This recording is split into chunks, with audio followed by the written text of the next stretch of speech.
पहाड़ से काले भालू गांव में न आए, इसलिए जैक ने गांव की रक्षा के लिए बड़े बड़े गार्ड कुत्ते पाले थे। लेकिन उसे बिल्कुल उम्मीद नहीं थी कि गांव वाले ही उसकी शिकायत शहर के अफसरों से कर देंगे।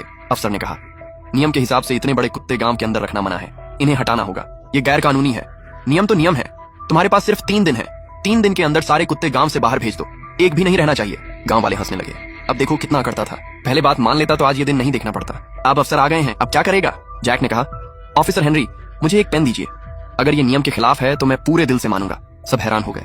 आज इतनी जल्दी मान गया? जैक बोला, मैं आज रात ही सारे कुत्ते भेज दूंगा, लेकिन मेरी एक शर्त है। अफसर ने पूछा, क्या शर्त? जैक ने एक कागज निकाला। टॉम, डेविड और जिन लोगों ने शिकायत पर साइन किए हैं, पहले इस पर भी साइन करें। इसमें क्या लिखा है? जैक बोला, आज से अगर सारे गार्ड कुत्ते हटा दिए जाते हैं और उसके बाद कोई जंगली जानवर गांव में आकर खेत, भेड़ों के बाड़े या लोगों को नुकसान पहुंचाता है तो उसकी पूरी जिम्मेदारी शिकायत करने वालों की होगी, मेरी नहीं। कुछ लोग घबरा गए। क्या सच में साइन करना जरूरी है? जैक बोला, अगर तुम्हें लगता है कि काले भालू नहीं आएंगे तो साइन करने में क्या दिक्कत है? डेविड बोला, तू हमें डरा रहा है? जैक ने कहा, मैं किसी को नहीं डरा रहा, बस पहले से सच बता रहा हूँ।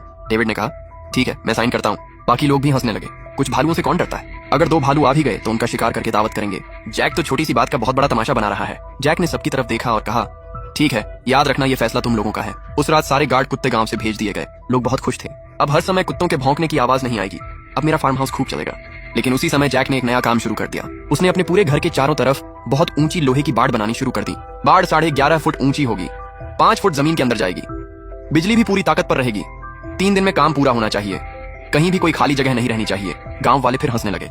लगता है जैक पागल हो गया है, इतने पैसे खर्च करके खुद को लोहे के पिंजरे में बंद कर रहा है, ये किससे बच रहा है? डेविड बोला, अब मेरा फार्म हाउस खूब कमाई करेगा, मैं हर दिन तेरे लोहे के पिंजरे के बाहर भुना हुआ मटन खाऊंगा। जैक ने गांव के मुखिया से कहा, अब कुत्ते नहीं है, सर्दी आने से पहले भालू खाने की तलाश में नीचे जरूर आएंगे। पहाड़ पर खाना कम है, उन्हें भेड़ों की गंध सीधी गांव तक ले आएगी। मुखिया ने पूछा, तुम्हें पूरा यकीन है? जैक बोला, अगर अभी लोग डर जाएं तो अच्छा है, बाद में रोने से कोई फायदा नहीं होगा। मुखिया ने पूरे गांव में ऐलान करवा दिया, आज रात सभी लोग अपने घर के दरवाजे और खिड़कियां अच्छी तरह बंद रखें, अपनी भेड़ों को बाड़े में रखें और बाड़ी के दरवाजे मजबूत कर दें।